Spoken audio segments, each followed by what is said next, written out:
नमस्कार शेतकरी बंधूंनो। तर बघा, मुख्यमंत्री माझी लाडकी बहीण योजनेअंतर्गत एक अत्यंत महत्त्वाची अशी अपडेट आज दिनांक 12 ऑगस्ट 2026 रोजी आलेली आहे। आता याच्यामध्ये आपण पाहिलं तर ई-केवायसी नेमकी कधी केली जाणार अशी महिलांना एक प्रकारे प्रतीक्षा आहे, परंतु ई-केवायसी बाबत अद्याप देखील कोणतंही अपडेट या ठिकाणी अधिकृतरित्या महिला आणि बालविकास विभागाने दिलेलं नाही।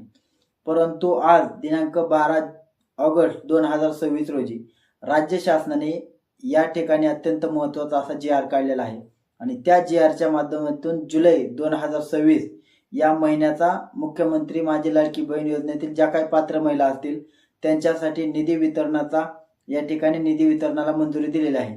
त्याच्यामुळे महिलांना जी काही प्रतीक्षा होती की आता जुलैचा हप्ता नेमका कधी येणार, कारण आता पंचमीचा सण हा तोंडावर आलेला आहे आणि त्यासाठी एक अत्यंत महत्त्वाची अपडेट ही महिलांसाठी आहे। त्याच्यामुळे येत्या 2 ते 3 दिवसांमध्ये हप्ता वितरणाला प्रत्यक्षपणे सुरुवात होऊ शकते।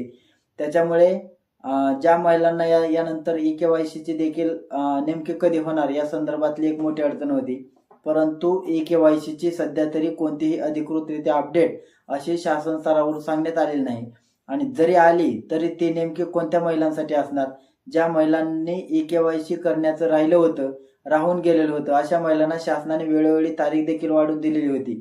परंतु या महिलांना, ज्या महिला ई-केवायसी करण्याच्या राहिलेल्या होत्या, म्हणजे 31 डिसेंबर 2025च्या अगोदर ज्या महिलांनी ई-केवायसी केली नाही अशा महिलांना ई-केवायसी करण्याचा अधिकार दिला जाणार का, हे देखील पाहणं अत्यंत महत्त्वाचं ठरणार आहे।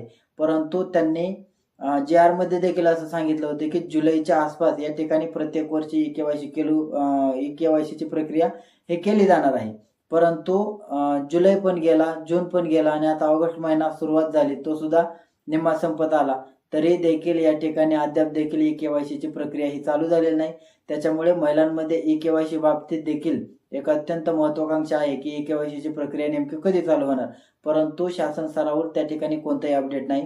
परंतु जो काही जुलै 2026 या महिन्याला ज्या महिला पात्र असतील त्या पात्र महिलांच्या खात्यावरती 1 ते 2 दिवसांमध्ये हे पैसे यायला सुरुवात होणार आहे।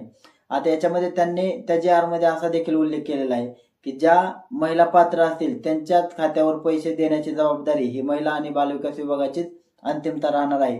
त्याच्यामुळे महिला आणि बालविकास विभाग हा नेमका ई-केवायसी संदर्भात काय निर्णय घेतो हे देखील पाहणं अतिशय महत्त्वाचं ठरणार आहे। धन्यवाद।